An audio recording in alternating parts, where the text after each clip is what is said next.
Huge political turmoil in Bangladesh. Prime Minister Sheikh Hasina resigned, fled the country and landed in India after massive student protests. Protests had erupted in Bangladesh in June on the controversial quota reservation for relatives of veterans of the 1971 war. Now, an interim government headed by Nobel laureate Muhammad Yunus has taken charge of the country. Democrat presidential nominee and Vice President Kamala Harris named Minnesota Governor Tim Walz as her running mate ahead of the United States presidential election.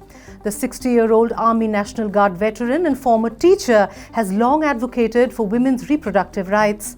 Walz is widely seen as skilled at connecting with the white and rural voters. A calculative choice by Harris to counter the Republican duo Trump and Vance, who have already made headlines with their racist and sexist remarks on Kamala. Ukraine has launched a rare cross-border incursion into Russia, targeting the western Kursk region. Russia has said that at least 31 people died in the initial incursion by Ukraine. This bold move has prompted Russian President Vladimir Putin to convene his Security Council, labeling the action a major provocation. The attack represents one of the most significant Ukrainian military operations on Russian soil since the conflict began in February 2022. Russian troops and fighter jets have been deployed to the Kursk region, and local authorities reported ongoing combat and evacuations. Putin has indicated a fiercer response in days to come. Violent protests still continue to burn major cities in the United Kingdom. The week-long anti-immigrant protests by far-right groups erupted after the murder of 3 young girls in Southport by a teenage boy. Even though the boy is a British national born to parents of immigrants, rumors of him being an immigrant spread across social media, after which far-right groups started attacking asylum units of immigrants. Newly elected Prime Minister Keir Starmer has promised to take stern action against the rioters trying to instigate violence in the country. NASA officials announced that astronauts Sunita Williams and Butch Wilmore, currently aboard the International Space Station or ISS, might return to Earth on SpaceX Crew Dragon in February 2025 instead of Boeing's Starliner. This decision hinges on the outcome of ongoing safety evaluations of the Starliner spacecraft, which has encountered multiple technical issues. The 2 astronauts were delivered to the ISS in June by Boeing's Starliner capsule, marking its first crewed mission. This would be a significant setback for Boeing, which has faced numerous challenges in developing the Starliner, including management issues and engineering problems. Hello. You're with me on Global Compass, the weekly show that updates you on all that has been happening around the world.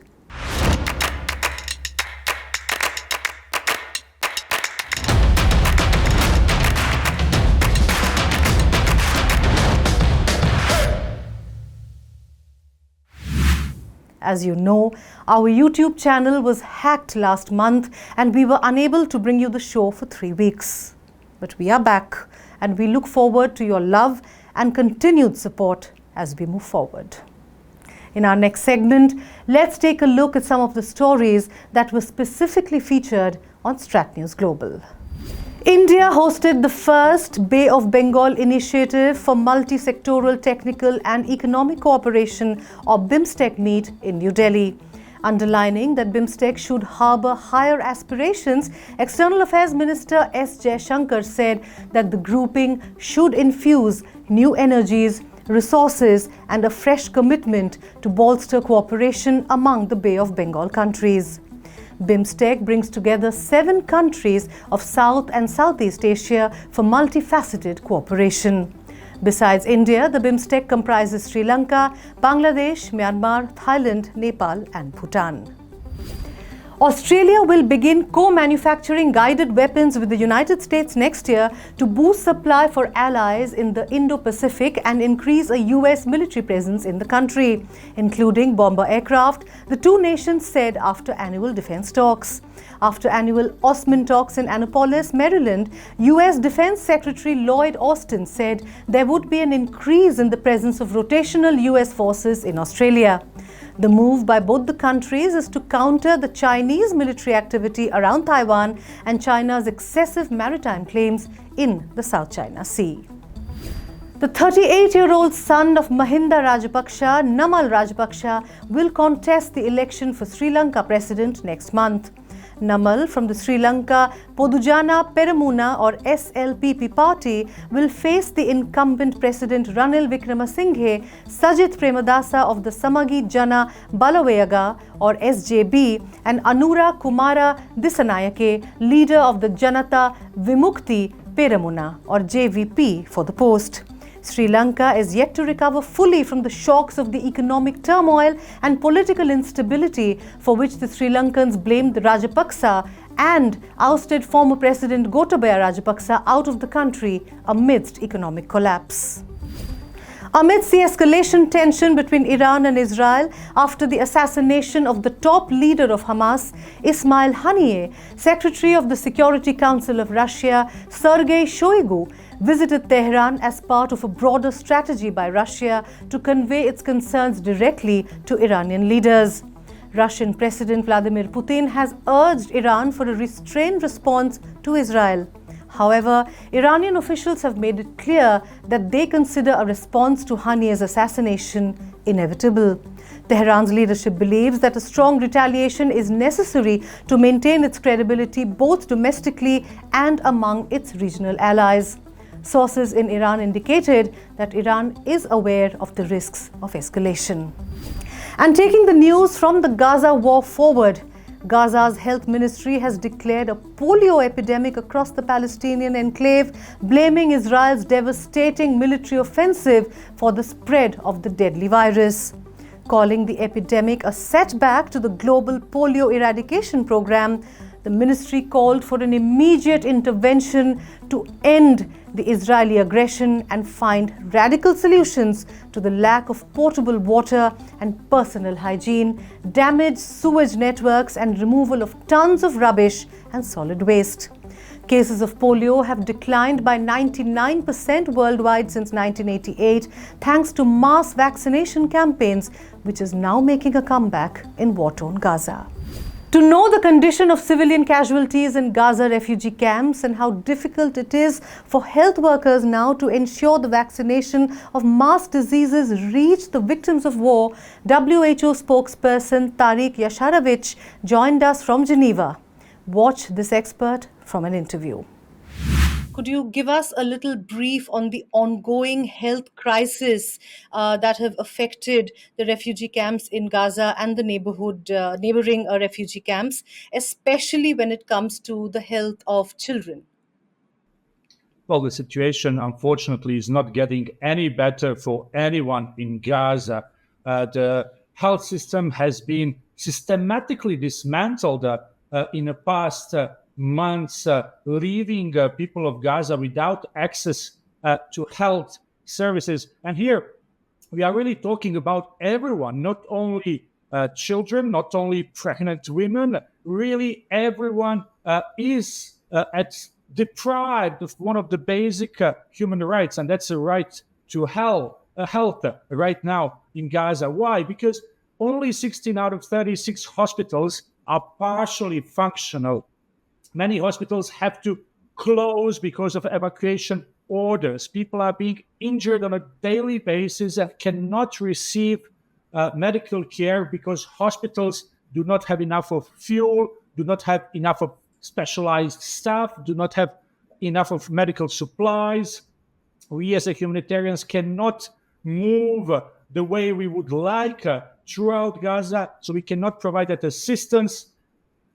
Beside of people who are injured, you have people with chronic diseases who cannot access their medicines, pregnant women who cannot get access to prenatal care, and on top of all of that, you have infectious diseases that are spreading because people are living in a very unsanitary living conditions right now.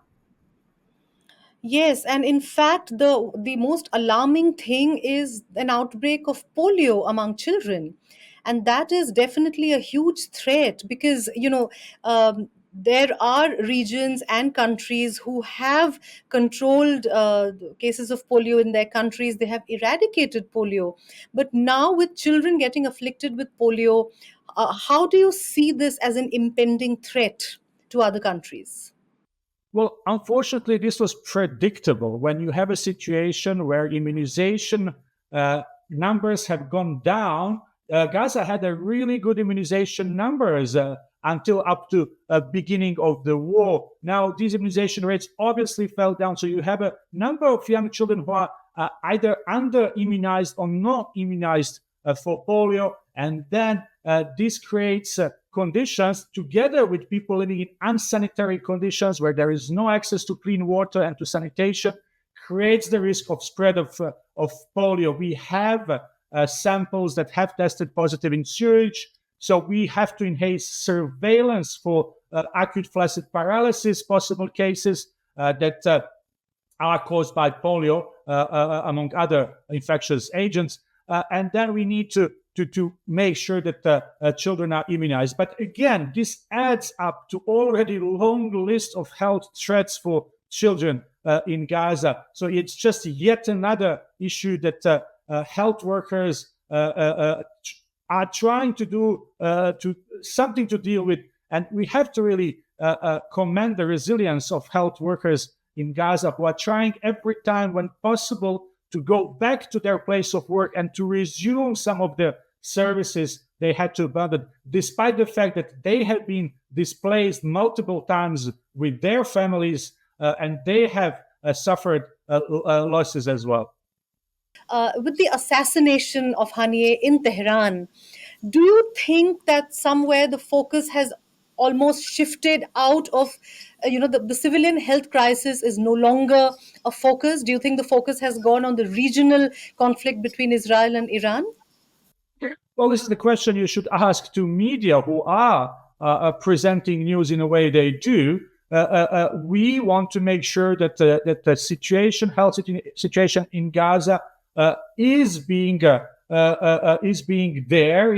described, is being talked about, because we cannot allow such a suffering of 2 million people, and we need to find solution. We need to fight to get what we need to be able to help health system in Gaza. So obviously, we have seen in the past that in any conflict there is a sort of a fatigue after some time. But our job is to make sure that we keep, and we appeal to media as well to not turn away from this horrible situation and situation where 40,000 people have been killed, majority of them women and children, in the past 10 months. So we really need to keep focus on the situation in Gaza. I'm sure the WHO is dealing with the tactical issues on a day-to-day basis, the challenges. But do you have a plan in mind when it comes to the long-term health challenges? And what kind of support do you require from the global community for this? Well, we need a ceasefire. It's as simple as that. First, people of Gaza need security. They need to not to be bombed anymore. They should try to get back to rebuild their homes and to have a normal living conditions. When it comes to health sector, the level of destruction, of physical destruction, is such that it will take a long time to rebuild roads, to rebuild hospitals, health centers. But health workers in Gaza have shown resilience before, so they would be ready to start working and resuming some of the health services that they were providing. But they need security and they need help. So we as a humanitarians, we will be there to help health system in Gaza to rebuild. But for that, first of all, we need a ceasefire. In the absence of ceasefire, we need to have that humanitarian space so we can deliver what we can deliver to health facilities. Unfortunately, in the past, what we have seen is that every time WHO or other humanitarians we try to go to reach hospitals, our requests are being denied. There are long delays. Unfortunately, roads are almost non-existent anymore. So there are huge logistical challenges and operational challenges for us to help. And you can imagine how it is that for health workers of Gaza who cannot access their place of work, patients who cannot access hospitals because of the security, because of the infrastructure damages. So this all makes the situation just worsening by day. What we need is access. We need humanitarian space, but eventually we need a ceasefire. So a ceasefire is the only way out of this huge crisis, is what the WHO spokesperson had to say. You can watch the entire interview on Strat News Global on Tuesday. I do hope you have subscribed to this channel and gotten your friends and family who are interested in foreign affairs to do it. I hope you will like and share this show as well. And it's time to wrap up this week's Global Compass. But before we let you go, here is a glimpse of the Mask Festival from Benin in West Africa. Colorful characters, including straw-clad characters and stilt dancers typically reserved for village rituals, paraded through Benin's capital. The festival showcased a diverse array of masks, both sacred and secular, from Benin and neighboring countries. Take a look. I will see you next week. Till then, take care.